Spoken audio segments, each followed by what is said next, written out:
Hi everyone. तो इस lecture में हम रोम के टाइप्स को डिस्कस करेंगे। चलो देखते हैं। तो रोम को थ्री टाइप्स में डिवाइड किया हुआ है यहाँ पर। पहला है मास्क्ड रोम, सेकंड है पी रोम, थर्ड है ईपी रोम। ठीक है। तो वन बाय वन इन तीनों को डिस्कस करते हैं डिटेल में। चलो देखते हैं। सबसे पहले देखते हैं मास्क्ड रोम। मास्क्ड रोम होता क्या है? ठीक है। ये ये ऐसी रोम होती है जिसके अंदर जो डाटा या फिर सेट ऑफ इंस्ट्रक्शन है ना, प्री प्रोग्राम्ड होते हैं। ठीक है। मतलब जब रोम को तैयार किया जाता है ना, तो इसके अंदर पहले से मैन्युफैक्चरिंग के टाइम पे कुछ program pre programmed set of instruction या डाटा डाले जाते हैं। ठीक है। और उनको उन डाटा को जो यूजर होता है ना, वो ना ही मॉडिफाई कर सकता है और ना ही कुछ अपेंड कर सकता है। ठीक है। मतलब एक बार जो प्रोग्राम डाल दिया ना उस रोम के अंदर, वो ना ही चेंज होगा और ना ही कुछ अपेंड होगा उसके अंदर। ठीक है। It can not be modified और अपेंडेड इन एनी वे। ठीक है। It is just like an audio CD that contains pre written songs. जैसे अपन ने अपने पास एक पहले एक ऑडियो सीडी हुआ करती थी ना, जिसके अंदर पहले से कुछ सॉन्ग्स होते थे, सॉन्ग्स की लिस्ट होती थी। उसके अंदर उनको अपन सिर्फ क्या कर सकते थे, एक्सेस कर सकते थे। उनको अपन चेंज या कुछ नया सॉन्ग्स डालना, या फिर किसी सॉन्ग्स को डिलीट करके आप कुछ अपेंड करना उसके अंदर। ठीक है। तो वो सारे ऑपरेशन नहीं हो सकते। तो ऐसे ऐसे ही इस रोम के अंदर है। हम क्या कर सकते हैं, जो प्री प्रोग्राम डाटा है ना, उसको बस एक्सेस कर सकते हैं। उसको मॉडिफाइड करना और उसमें कुछ अपेंड करना, ये हम इस मास्क रोम में नहीं कर सकते। ठीक है।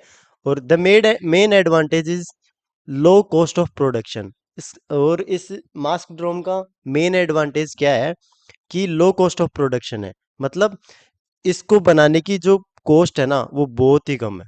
ठीक है। इसलिए इसलिए इसका यूज ज्यादा हो रहा है प्रोडक्शन के टाइम, और इसको बनाने में है ना बहुत कॉस्ट कम लगती है, तो इसका जो मैन्युफैक्चरिंग रेट है ना, वो भी ज्यादा है। ठीक है। सेकंड वाला है पी रोम। ठीक है। पी रोम देखते हैं, पी रोम क्या होता है। पी रोम की फुल फॉर्म क्या है? प्रोग्रामेबल रोम। ये थोड़ा सा एक्सटेंडेड वर्जन है किसका? मास्क्ड रोम का। ठीक है। इसके अंदर क्या होता है कि it allows the user to write his or her own program और कोड इनटू दिस रोम। मतलब क्या है कि जो ये वाली रोम है ना, पहले से अनप्रोग्राम्ड आती है। मतलब इसके अंदर ना ही कोई सेट ऑफ इंस्ट्रक्शन होगा, ना ही कुछ डाटा होगा। तो डाटा डालेगा कौन? वो डालेगा डाटा यूजर डालेगा। ठीक है। PROMs are also known as one-time programmable device because they any data can be written on it only once. क्यों? क्योंकि इनको एक बार ही मॉडिफाई किया जा सकता है। ठीक है। ये पहले से क्या होती है, अनप्रोग्राम्ड आती है। मतलब इनके अंदर कोई ना ही सेट ऑफ इंस्ट्रक्शन होगा, ना ही कुछ डाटा होगा। यूजर डाटा डालेगा, सिर्फ एक बार डालेगा। अगर मान लो कुछ एरर आ जाती है, ठीक है, आ सकती है एरर कुछ भी। मान लो अपन ने कुछ डाटा या सेट ऑफ इंस्ट्रक्शन डाल दिया, तो एक स्टेटमेंट उसका रोंग आ गया, तो फिर क्या होगा? तो फिर कुछ नहीं होगा। वो वाली जो करंट जिसके अंदर जो एरर थी ना, उसको डिस्कार्ड करना पड़ेगा, और अपन को क्या करना पड़ेगा, नई रोम लानी पड़ेगी। और फिर जो मॉडिफाइड डाटा था ना, वो वाला डालना पड़ेगा। मतलब जिस चिप के अंदर अपनी गलती हो गई ना, वो वेस्ट है। ठीक है। तो ये इसका एक ड्रॉबैक है। So if the data on the chip has some error and needed to be modified, this memory chip has to be discarded and the modified data has to be returned to another new ROM. ठीक है, यहाँ भी लिखा ही है। ठीक है। मतलब अपन को नई पी रोम यूज करनी पड़ेगी अगर कुछ एरर आ जाती है। ठीक है। अब थर्ड आता है ई ई पी रोम आता है। ठीक है। ये पी रोम का कुछ एक्सटेंडेड वर्जन है, इरेजेबल एंड प्रोग्रामेबल रोम। ये पी रोम के सिमिलर है, बट इसके अंदर एक फंक्शनैलिटी ऐड हो जाती है। वो क्या होती है? इरेज वाली। ठीक है। इन पी रोम्स में क्या होता है कि जो जो यूजर डाटा डालता है ना, अगर मान लो कुछ उसमें एरर आ जाती है, तो वो यूजर क्या कर सकता है, इनको रीप्रोग्राम्ड कर सकता है। उसको इरेज करके क्या कर सकता है, रीप्रोग्राम्ड करता है। मैन्युफैक्चरिंग के टाइम ये भी अनप्रोग्राम्ड ही आती है।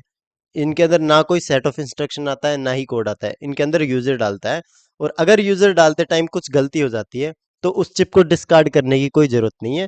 उसको क्या कर सकता है, इरेज कर सकता है और दोबारा से रीप्रोग्राम्ड कर सकता है। ठीक है। और जो इसका इरेज ऑपरेशन है ना, वो कैसे होता है, वो जो अल्ट्रावायलेट लाइट होती है ना, वो एक्सपोज की जाती है चिप के अंदर उस इंस्ट्रक्शन और या फिर उस डाटा को इरेज करने के लिए, ठीक है। तो ऐसे इरेज ऑपरेशन परफॉर्म होता है। तो ये तीनों टाइप्स हैं, मास्क्ड, पीरोम एंड ईपीरोम। और ये मास्क सबसे बेसिक वाला कौन सा है, मास्क्ड वाला है। उससे थोड़ा सा एक्सटेंडेड वर्जन कौन सा है, पीरोम वाला है। उससे थोड़ा एडवांस कौन सा है, ईपीरोम वाला है। ये जो ईपीरोम वाला है ना, इसका बहुत यूज है सॉफ्टवेयर इंजीनियरिंग डोमेन में या फिर आईटी डिपार्टमेंट में, क्योंकि यूजर है ना अपने तरीके से इसे यूज कर सकता है। उसे इरेज कर सकता है, रीप्रोग्राम कर सकता है। उससे क्या होगा कि अपनी जो चिप है ना, वो बार बार वेस्ट नहीं होगी, कुछ एरर आने पर बार बार वेस्ट नहीं होगी। हमेशा नई चिप यूज करने की जरूरत नहीं पड़ेगी। इसलिए ये बेस्ट है। Okay, thank you.